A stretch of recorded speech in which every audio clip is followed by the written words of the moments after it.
Magandang umaga mga kabayan. Nakaka-excite po itong ating i-update muli natin itong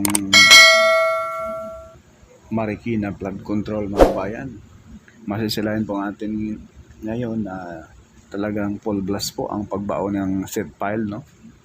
Na ang haba niyan ay halos 21 meters, no? Or 22 meters mga kabayan.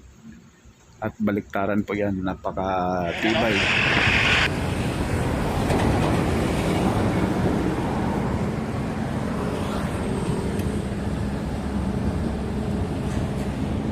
Tingnan nyo naman yung texture ng semento, napakapal, napaka-quality pa.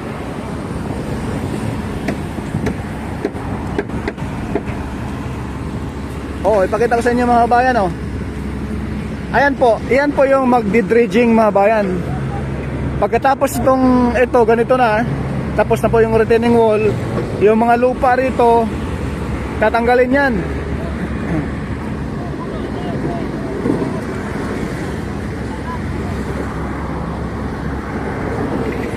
Yung mga lupa na ito, tatanggalin yan, bust out, doon na ilagay. Ganyan po kaganda.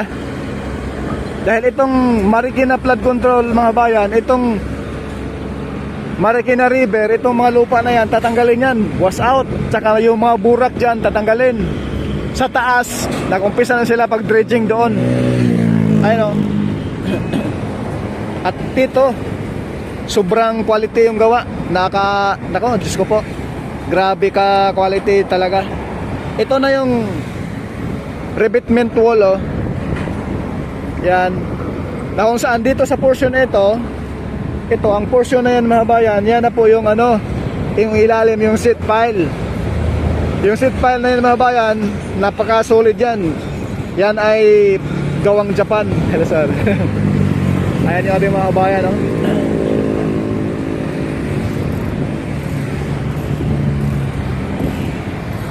Ito yung high-end quality na gawa. Pang world class, no? Toyo Corporation Unlimited and also Shimizu Corporation. Ayan. Kung pwede mo hipuin mga bayan, yung mismong retaining wall, didikit na, mga isang dangaw na lang. Ganyan na lang ang yung distansya mga bayan, no? Ganyan na lang yung distansya. Didikit na po dito sa tulay ng Marcos Highway. At iyan na po yung SM Marikina, oh. Ito. Grabe yung gawa. Shout out po sa ating mga Filipino engineer na nag-supervise nito. At siyempre sa Japanese engineer, arigatou gozaimasu. Ay. Yun, oh. Nakakatuwa, no? Na ang ating pinaghirapan na tax, may nakikita tayong quality. Makinabang ang apo sa tuhod natin. Hala, ano yan pa? Bakit may mga ruska? Ano bayan, eh? Ano purpose yan mga bayan? Ayun, may parang may nilagay sila mga ruska mga bayan, oh. Yan, oh. Yan yung mga itim. Grabe naman. Grabe naman ang quality.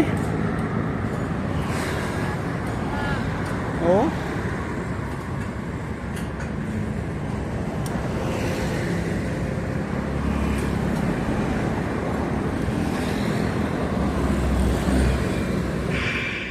Dito sa portion ng Tawiran mga bayan sa may Barangay Santulan, Pasig, lumipat tayo. So, diyan po nila ina-assembly yung mga seat pile, oh, sa tapat sa bandang kaliwa. At diyan sa kabilang side naman ay yung retaining wall nasa halos patapos na, no?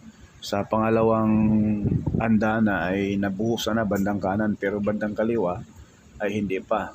Pero may pangatlong pa yan mga bayan? Pangatlong buhos pa yan pataas para dyan sa retaining wall, para hindi aapaw sakali yung tubig baha rito sa Marikina River, no?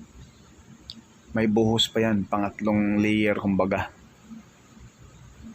Ganon kasolid. At yung mismong bakal na binaon dyan mga bayan, may tawag dyan, no? Plate marine. Plate marine di umano, sabi ng ating mga kabayan na nagko-commentary ito, yung mga eksperto, mga engineer, na kung saan yung plate marine na yan ay hindi yan kinakalawang pang long term solution din po. Ganun po yung gawa ng mga Hapon kasi ang kontraktor nito ay mga Hapon. Pero ang mga engineer, mga manpower, mga Pilipino. Yan ang maganda. Ang manpower mo ang Pilipino. Tsaka maganda rin naman ang sahod mga kabayan. Kaya napaka-quality talaga itong gumagawa na malaking company ng Hapon, no? Yung Toyo at Shimizu Corporation Unlimited Limited, no? So ayan po, klaro po natin yung mga bakal sa taas, oh. Yung pangatlong layer, bubuhusan pa yung pangatlong layer mga kabayan. Bago ang lahat, pamasko nyo na rin kay Purke Studio, paki-subscribe naman at follow na rin sa ating YouTube channel, paki-share na rin yung ating video, no? Shout out po sa lahat ng mga taga Marqueños, no? God bless po at hindi na kayo babahain ito mga bayan once na ito'y matapos na. At sa taga Pasig, no? Ay pagkatapos nito ay i-dredging pa yan. Actually sa unang upload natin may nag-dredging na po halos nasa tapat na po ng SM Marikina yung pag-dredging pababa na rito sa Santulan.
Masisilayan natin mga bayan yung buhos na simento. Yan po yung dagdag patibay pa sa retaining wall para hindi basta-basta gumuho yan, hindi gumuho pag may malakas na baha.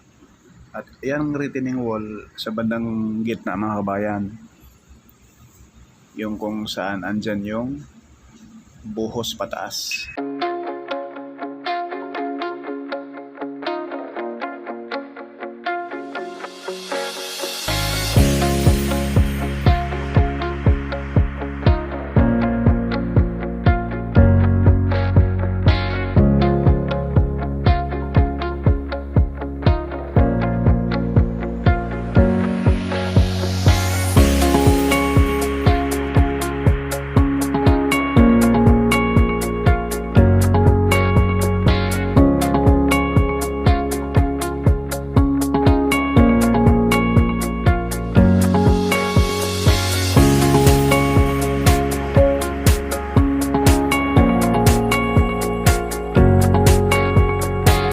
Ganito po lahat mga bayan, no? Yung disenyo, magkabilaan po yan.